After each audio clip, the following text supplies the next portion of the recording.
Hello everybody, Assalamu alaikum. Welcome to online class. This is Shamim Reza, Assistant Teacher English, Juranpur Secondary School, Damruta Chodanga. Dear students, hope you are all well by the grace of Almighty Allah. I am also well.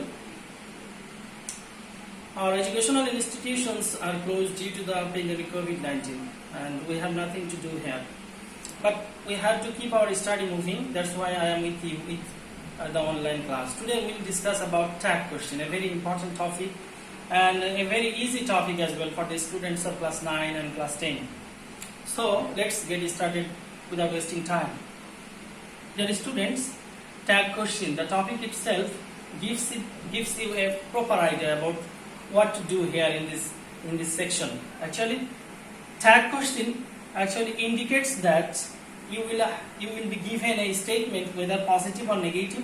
You will just have to add a positive or negative question tag at the end of every statement. That is, আমি যেটা বলতে চাচ্ছি সেটা হচ্ছে যে tag question আসলে তোমাকে একটা স্টেটমেন্ট দেওয়া থাকবে, অর্থাৎ একটা সেন্টেন্স দেওয়া থাকবে, সেটা পজিটিভও হতে পারে আবার নেগেটিভও হতে হবে। তোমাকে যেটা করতে হবে যে জাস্ট পজিটিভ স্টেটমেন্ট থাকলে তোমাকে এর শেষে একটা কিন্তু নেগেটিভ কোশ্চেন ট্যাগ ব্যবহার করতে হবে, আর যদি নেগেটিভ স্টেটমেন্ট দেওয়া থাকে তাহলে তোমাকে একটা পজিটিভ কোশ্চেন ট্যাগ এখানে ব্যবহার করতে হবে।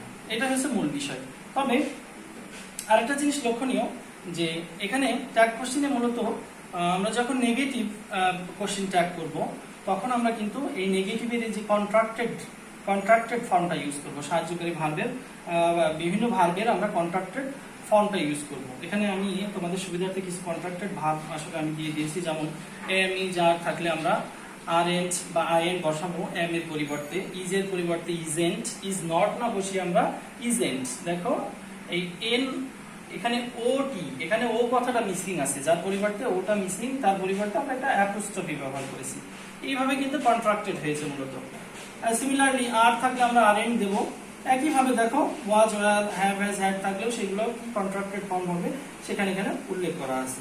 তো তোমরা আশা করছি যে এটা থেকে বুঝতে পারছো যে আমরা যখন নেগেটিভ কোশ্চেন ট্যাগ করবো আমরা সেক্ষেত্রে আমরা কন্ট্রাক্টেড ফর্মটা ব্যবহার করব।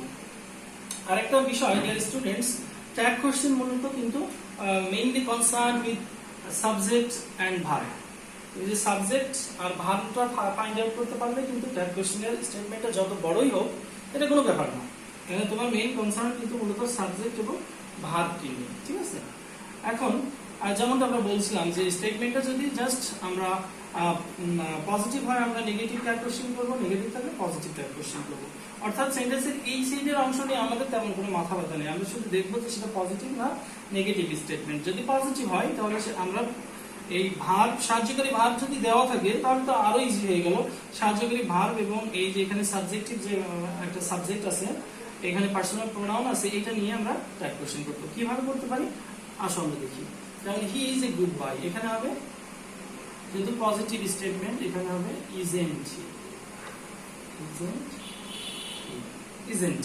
সিমিলারলি এটা নেগেটিভ স্টেটমেন্ট, তাহলে আমরা এখানে পজিটিভ ট্যাগ করব। আমরা জানি যে মেইন কাজ হচ্ছে সাবজেক্ট এবং ভার্বকে নিয়ে, সাহায্যকারী ভার্বটা দেওয়া থাকলে এটা নিয়ে আমরা কিন্তু কোশ্চেন ট্যাগ করতে পারি। তাহলে আমরা এখানে পজিটিভ একটা কোশ্চেন ট্যাগ করব, এটা হবে ইজি। যে স্টুডেন্টস, এটা কিন্তু একেবারেই ইজি। তোমরা নিশ্চয়ই বুঝতে পারছো যে আমাদের ট্যাগ কোশ্চেনে মূলত আসলে ফাইন্ড আউট করতে হবে সাহায্যকারী ভার্ব এবং সাবজেক্ট। তাহলে আমরা পর্যায়ক্রমে সাবজেক্ট এবং সাহায্যকারী ভার্ব নিয়ে আসলে আমরা আলোচনা করব ট্যাগ কোশ্চেনে আসলে। সো আমরা প্রথমেই এখন দেখব যে আসলে সাবজেক্ট, কোন ধরনের সাবজেক্ট থাকে ট্যাগ কোশ্চেনে আসলে তারা কিভাবে বসে, এটা নিয়ে আমরা এখন আলোচনা করব। সো এটা আমরা মুছে দিই। ডিয়ার স্টুডেন্টস, আমরা সাবজেক্ট পরিবর্তনের বিষয়টা আসলে প্রথমে দেখব যে ট্যাগ কোশ্চেন করার সময় আসলে সাবজেক্ট কিভাবে পরিবর্তিত হয়ে যায়। পার্সোনাল সাবজেক্ট থাকলে, পার্সোনাল সাবজেক্ট যদি পার্সোনাল ব্যক্তিবাচক বা কোনো পার্সোনাল প্রোনাউন যুক্ত সাবজেক্ট থাকলে আমরা কিন্তু তাদের পরিবর্তে একজন ব্যক্তি থাকলে, একজন ব্যক্তি যে সেটা যদি পুরুষ হয় তার পরিবর্তে আমরা হি ব্যবহার করব, যদি মহিলা হয় তার পরিবর্তে আমরা সি ব্যবহার করব, যদি একাধিক ব্যক্তি একসঙ্গে থাকে তাদের পরিবর্তে আমরা দে বসাবো। ইমপার্সোনাল সাবজেক্ট অর্থাৎ কোনো বস্তুবাচক সাবজেক্ট যদি থাকে তাদের পরিবর্তে আমরা সাধারণত ইট ব্যবহার করব, ঠিক আছে? আর ইনডিফিনাইট প্রোনাউন দেখো, যেমন তোমরা জানো নিশ্চয়ই যে ইনডিফিনাইট প্রোনাউন কোনগুলো, everybody, everyone, nobody, no one. তারপরে এনিবডি, এনিওয়ান, অল, এগুলো মূলত হচ্ছে ইনডিফিনাইট প্রোনাউন। এই ধরনের প্রোনাউনগুলো থাকলে তাদের পরিবর্তে আমরা দে ব্যবহার করব, তাদের পরিবর্তে আমরা দে ব্যবহার করব, ঠিক আছে, তাদের পরিবর্তে আমরা দে ব্যবহার করব। অন দ্য আদার হ্যান্ড যদি এভরিথিং, এনিথিং, নাথিং এগুলো থাকলে এগুলা আসলে এগুলোর পরিবর্তে আমরা ইট ব্যবহার করব। Everything, anything, nothing, these words actually takes it as their subject in case of tag question. উদাহরণস্বরূপ আমি আসলে কয়েকটা সেন্টেন্স তোমাদের দেখানোর চেষ্টা করছি, যে আসলে এগুলো যে আমি লিখলাম তার উদাহরণটা হচ্ছে তোমাদের একটু দেখানো দরকার। সেটা হচ্ছে দেখো, প্রথমে আমি লিখছি রহিমা হেল্পড মি, রহিমা আমাকে সাহায্য করেছিল। এটা পাস্ট ইনডিফিনাইট টেন্স আছে, এখানে দেখো পাস্ট ইনডিফিনাইট টেন্স আছে, যে কারণে আমরা ডিড ব্যবহার করেছি। হ্যাঁ, সাহায্যকারী ভার্ব নেই, এটা নিয়েও আমরা আলোচনা করব। যাই হোক, এই রহিমার পরিবর্তে দেখো আমরা সাবজেক্ট হিসেবে শি নিয়ে এসেছি, ঠিক আছে। আবার every people wants to be happy, প্রত্যেক মানুষই কিন্তু সুখী হতে চায়। প্রত্যেক মানুষ আলাদা আলাদা ভাবে কিন্তু অনেক মানুষকেই আসলে এখানে বোঝাচ্ছে যে সবাই কিন্তু সুখী হতে চায়। এভরি পিপল, সবাই, প্রত্যেক লোকই কিন্তু সুখী হতে চায়। হ্যাঁ, সেজন্য আমরা এখানে দে ব্যবহার করেছি, অনেকগুলো ব্যক্তি বোঝাচ্ছে, সেজন্য তাদের পরিবর্তে আমরা ডোন্ট দে ব্যবহার করেছি। আবার দেখো, নোবডি লাইকস এ লায়ার, কেউই কিন্তু একজন মিথ্যাবাদীকে বিশ্বাস করে না, কেউই করে না, করে কি? এই জন্য আমরা নোবডি থাকলে আমরা বলেছি যে তাদের পরিবর্তেও কিন্তু দে বসে, সুতরাং এখানে আমরা ডু দে ব্যবহার করেছি। হ্যাঁ, কোনো ব্যক্তি কিন্তু একজন মিথ্যাবাদীকে পছন্দ করে না। যত পার্সনই আছে পৃথিবীতে, যত ব্যক্তি আছে, তারা কেউই কিন্তু একজন মিথ্যাবাদীকে পছন্দ করে না, যে কারণে আমরা এখানে ডু দে ব্যবহার করেছি। সিমিলারলি দেখো, নাথিং ইজ সার্টেন, কোনো কিছু কিন্তু নিশ্চিত নয়, পৃথিবীতে আসলে কোনো কিছু নিশ্চিত নয়। এর জন্য আমরা, যেহেতু এটা নেগেটিভ আছে অলরেডি, আমরা পজিটিভ কোশ্চেন ট্যাগ করেছি ইজ ইট। নাথিং এর পরিবর্তে আমরা বলেছি এই যে থিংস যুক্ত যে সাবজেক্ট, এগুলো থাকলে তারপর ইট বসে ইজ ইট ব্যবহার করেছি। এইগুলোই হচ্ছে মূলত আমরা ঘুরে ফিরে আসলে আসবে যে সাবজেক্ট পরিবর্তনের যে নিয়ম। এখন আমরা দেখব যে ভার্বটা আসলে আমরা কিভাবে পরিবর্তন করব, সেই বিষয়টা আমি এখন তোমাদের একটু দেখাবো। ডিয়ার স্টুডেন্টস, আমরা এবার ভার্ব আসলে পরিবর্তনের ট্যাগ কোশ্চেনে ভার্ব থাকলে, আসলে সাহায্যকারী ভার্ব থাকলে, স্পেশালি ট্যাগ কোশ্চেনের ক্ষেত্রে আমরা কি করব, সেখানে আমি আসলে এবার তোমাদের একটু দেখাতে চাই। বন্ধুরা, শিক্ষার্থী বন্ধুরা, যদি ট্যাগ কোশ্চেন করার সময় সাহায্যকারী ভার্ব হিসেবে যদি এম, ইজ, আর, ওয়াজ, আর, হ্যাভ, হ্যাজ, হ্যাড এবং মডেল অক্সিলারি যেগুলো আমরা বোঝাই, shall, should, will, would, can, could, may, might, ought, to, dare, need, must, এগুলো হচ্ছে মডেল অক্সিলারি, তোমরা জানো।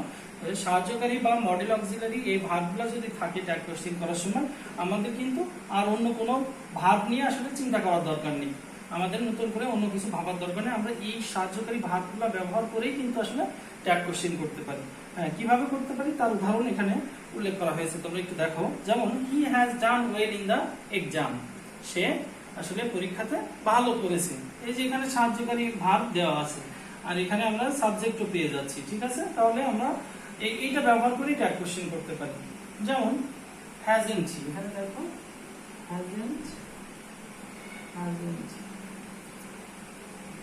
হ্যাজেন্ট, তাহলে খুব সহজেই আমরা দেখো সাহায্যকারী ভার্ব থাকলে কিন্তু ট্যাগ কোশ্চেন করা একেবারেই সহজ। আমরা কিন্তু উক্ত সাহায্যকারী ভার্বটা ব্যবহার করে কিন্তু খুব অনায়াসে আমরা ট্যাগ কোশ্চেন করতে পারি। সিমিলারলি দেখো, এখানেও কিন্তু একটা মডেল অক্সিলারি ভার্ব দেওয়া আছে, you should obey your parents, তোমার উচিত তোমার পিতামাতাকে সম্মান করা, মেনে চলা, ঠিক আছে। তাহলে এখানেও কিন্তু সাহায্যকারী ভার্ব দেওয়া আছে এবং সাবজেক্টও আমরা খুঁজে পেয়ে যাচ্ছি। সুতরাং আমরা এখানে, এবং সেন্টেন্সটা পজিটিভ যেহেতু স্টেটমেন্টে আছে, আমরা এখানে নেগেটিভ কোশ্চেন ট্যাগ করব। তাহলে এখানে কি করব আমরা? Shouldn't you, shouldn't you, shouldn't you,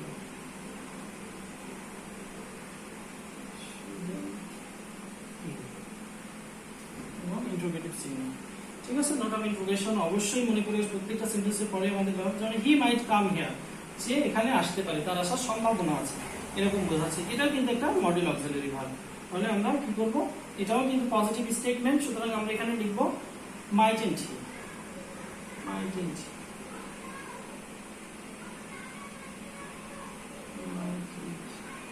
note of interrogation mark আছে।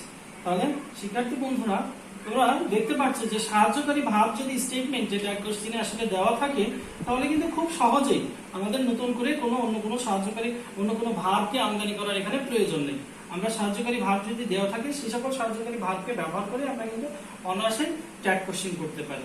এখন প্রশ্ন হচ্ছে যে সাহায্যকারী ভাব যদি না থাকে তাহলে আমরা কি করব? সাহায্যকারী ভাব যদি না থাকে, এই ধরনের সাহায্যকারী ভাব বিহীন সেন্টেন্স যদি থাকে তাদেরকে ট্যাগ কোশ্চেন আমরা কিভাবে করব? এবার আসো তাহলে আমরা ওই ধরনের কিছু সেন্টেন্স নিয়ে আলোচনা করি যাদের আসলে সাহায্যকারী ভাব নেই, সেই ধরনের সেন্টেন্স নিয়ে আমরা আলোচনা করব। আরেকটা কথা তোমাদের বলা উচিত যে আমরা কিন্তু তোমরা যদি একটু লক্ষ্য করো দেখবা যে টেন্স ওয়াইজ কিন্তু প্রেজেন্ট ইনডিফিনাইট এবং পাস্ট ইনডিফিনাইট এই দুটো টেন্সেই কেবলমাত্র সাহায্যকারী ভাব থাকে না, অন্যান্য সকল টেন্সে কিন্তু সাহায্যকারী ভাব আমরা পাই। তোমরা যদি একটু টেন্সের স্ট্রাকচারটা খেয়াল করো, আরেকবার একটু মেমোরাইজ করার চেষ্টা করো, তোমরা দেখবা যে প্রত্যেকটা টেন্সেই কিন্তু সাহায্যকারী ভাব আছে। সুতরাং শুধু নেই প্রেজেন্ট ইনডিফিনাইট টেন্সে সাহায্যকারী ভাব নেই, আমরা জানি প্রেজেন্ট ইনডিফিনাইট টেন্সের স্ট্রাকচার সাবজেক্ট প্লাস মূল ভার্ব প্লাস অবজেক্ট, ঠিক আছে? তদ্রূপ পাস্ট ইনডিফিনাইট টেন্সের স্ট্রাকচারও কিন্তু সাবজেক্ট প্লাস ভার্বের পাস্ট ফর্ম প্লাস অবজেক্ট। সুতরাং এখানেও কিন্তু আমরা সাহায্যকারী ভাব পাচ্ছি না, অন্যান্য সকল টেন্সেই কিন্তু আমাদের সাহায্যকারী ভাব আছে। সুতরাং এই দুটো টেন্স ব্যতীত অন্য যত ধরনের টেন্স থাকে না কেন প্রত্যেকটা সেন্টেন্সেরই কিন্তু আমরা সাহায্যকারী ভাব পাবো। শুধু আমরা এখন দেখবো যে এই যে প্রেজেন্ট যদি সাহায্যকারী ভাব না থাকে তোমরা নিশ্চিত থাকবে যে সেই যে সেন্টেন্সটা যদি অ্যাসার্টিভ ফর্মে থাকে, অ্যাসার্টিভ সেন্টেন্সের ফর্মেটে থাকে, সেই সেন্টেন্সটা কিন্তু অবশ্যই হয় প্রেজেন্ট ইনডিফিনাইট টেন্স না হলে পাস্ট ইনডিফিনাইট টেন্স। এখন আমরা আসো যে ওই ধরনের সেন্টেন্স থাকলে আমরা কি করব সেটা একটু তোমাদের দেখাবো।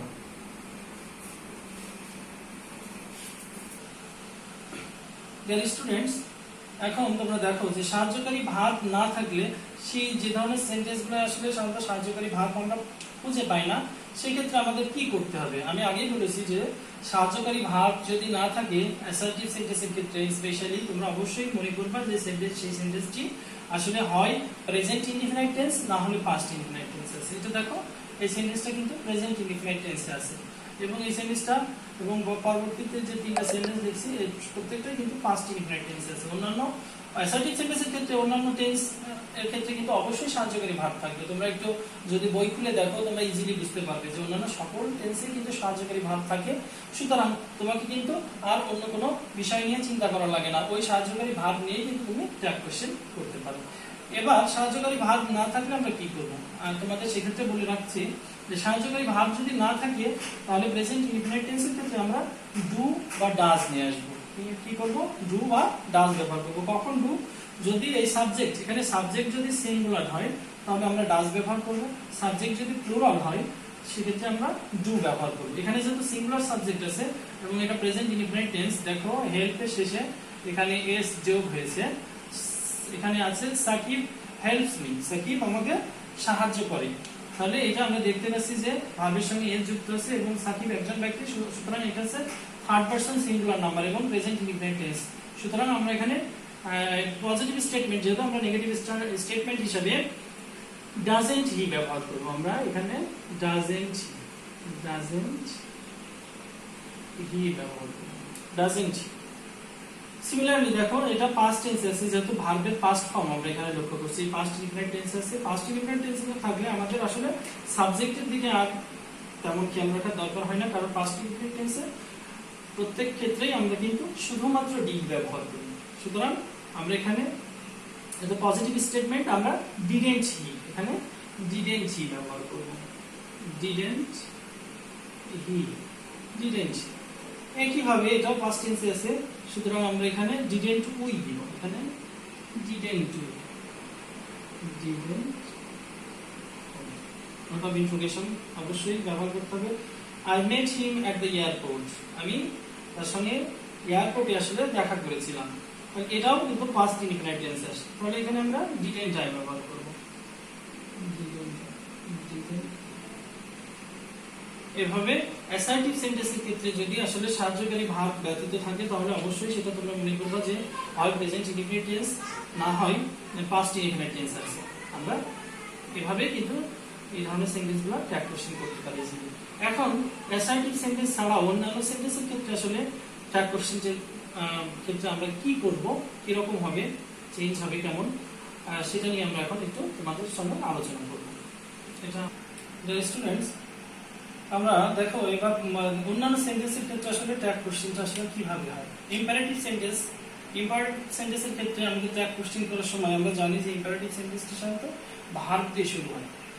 এই ধরনের ইম্পারেটিভ সেন্টেন্স যেগুলো ভার্ব দিয়ে শুরু হবে সেই ধরনের সেন্টেন্সগুলো সাধারণত আমরা দুই ভাবে করতে পারি। একটা হচ্ছে উইল ইউ বা ওন্ট ইউ ব্যবহার করি, উইল ইউ বা ওন্ট ইউ ব্যবহার করি।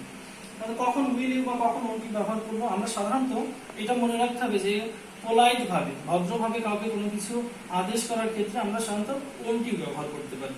যেমন উদাহরণ হিসাবে এখানে দেখো নিচে একটা ব্যবহার করা হয়েছে, please lend me your pen, please lend me your pen, দয়া করে তোমার কলমটা আমাকে ধার দাও। এখানে দেখো খুব পোলাইটলি এখানে কিন্তু কলম চাচ্ছে, সেজন্য আমরা এখানে ওন্ট ইউ ব্যবহার করব।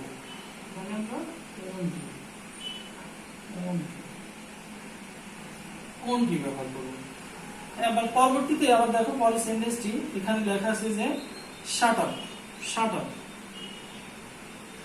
চুপ করো। এটা কিন্তু এখানে কিন্তু কোনো রিকোয়েস্ট বা পোলাইটনেস নাই, বরং এখানে একটা অ্যাংরি ভাব প্রকাশ করছে যে চুপ করো। এই ধরনের ইম্পোলাইট স্টেটমেন্ট থাকলে আমরা সেক্ষেত্রে উইল ইউ ব্যবহার করব, উইল ইউ,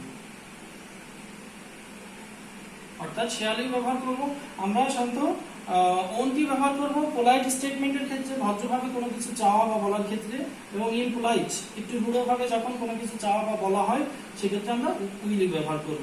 পরবর্তী দেখো লেট আস, লেট আস দ্বারা আমরা সাধারণত লেট আস থাকলে আমরা সেই ধরনের সেন্টেন্সে সাধারণত শেয়াল ইউ ব্যবহার করব। একদম একটা স্টেটমেন্ট যে লেট আস থাকলেই আমরা সেখানে শেয়াল ইউ ব্যবহার করব।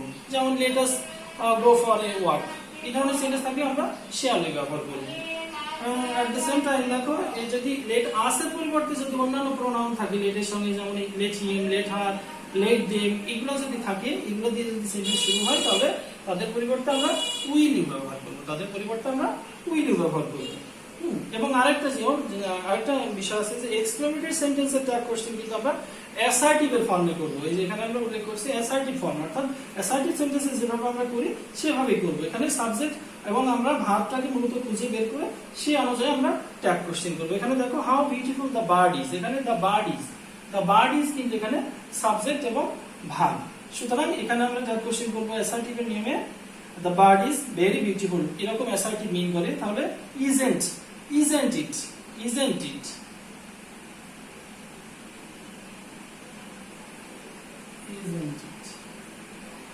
isn't it। তাহলে এখন তোমরা স্পষ্টতই বুঝতে পারছো যে অন্যান্য সেন্টেন্সের ক্ষেত্রে আসলে মূলত এভাবে আসলে ট্যাগ কোশ্চেন করতে হয়। এখন কিছু ব্যতিক্রম নিয়ম থাকে, আমি তোমাদের একটু এই ব্যতিক্রম নিয়মগুলো নিয়ে আসলে এখন আমি তোমাদের একটু আলোচনা করব। তো এটা আমরা মুছে দেই। স্টুডেন্টস, এখন দেখো কিছু ব্যতিক্রমী কিছু নিয়ম থাকে আসলে প্রত্যেকটা বিষয়ে। এখানে কিছু ব্যতিক্রমী বিষয় আছে যে এই ধরনের শব্দগুলোর প্রতি তোমাদের কিন্তু অবশ্যই সজাগ দৃষ্টি রাখতে হবে। এই সেন্টেন্সগুলা শান্ত, এই ওয়ার্ডগুলো শান্ত সেন্টেন্সে বসে কিন্তু সেন্টেন্সটাকে কিন্তু নেগেটিভ করে ফেলে। যেহেতু নেগেটিভ করে ফেলে, আমরা জানি ট্যাগের যে বেসিক নিয়ম যে নেগেটিভ হলে আমরা পজিটিভ ট্যাগ করবো, সেহেতু এই সেন্টেন্সগুলো ইজিক্যাল টু আমরা কিন্তু পজিটিভ ট্যাগ বলতে পারি। হ্যাঁ, তোমরা অবশ্যই খেয়াল রাখবা এই সেন্টেন্সগুলো থাকলে আমরা কিন্তু পজিটিভ ট্যাগ কোশ্চেন করবো। যেমন দেখো ইট হার্ডলি রেইনস ইন উইন্টার, শীতকালে কদাচিৎ বৃষ্টি হয়, অর্থাৎ কি খুব কমই বৃষ্টি হয়। সেজন্য আমরা কিন্তু অর্থাৎ এখানে বৃষ্টি হয় না বললেই চলে, সেহেতু আমরা এখানে ডাজেন্ট ইট দেব, doesn't it, doesn't it. Similarly দেখো he rarely comes to our house, এটাও কিন্তু তার মানে বোঝাচ্ছে সে আমাদের বাড়িতে আসেই না। তাহলে কি সরি আগেরটা আমরা ডাজ ইট দিব, আগেরটাতে আমরা ডাজ ইট দিব, যেহেতু আমরা এখানে অলরেডি এখানে নেগেটিভ হয়ে আছে সেহেতু ডাজ ইট দেব। সিমিলারলি এটা এখানেও আমরা কিন্তু ডাজ হি ব্যবহার করব, যেহেতু নেগেটিভ অলরেডি হয়েই আছে সেহেতু আমরা পজিটিভ করব। ইজ দেয়ার, সাবজেক্ট যদি দেয়ার থাকে আমরা এখানেও কিন্তু দেয়ারই ব্যবহার করব। পরবর্তীতে ইজ দেয়ার, ইজ দেয়ার, যেহেতু এই শব্দগুলো ব্যবহার হয়ে সব নেগেটিভ হয়ে গেছে, তাহলে এখানে have I, have I, have, অর্থাৎ এই সেন্টেন্সগুলো এই ওয়ার্ডগুলো যদি সেন্টেন্সে ব্যবহার হয় তাহলে আমরা কিন্তু নেগেটিভ ট্যাগ করব। শিক্ষার্থী বন্ধুরা, hope you have understand the class. No more today. See you in the next class. Thank you.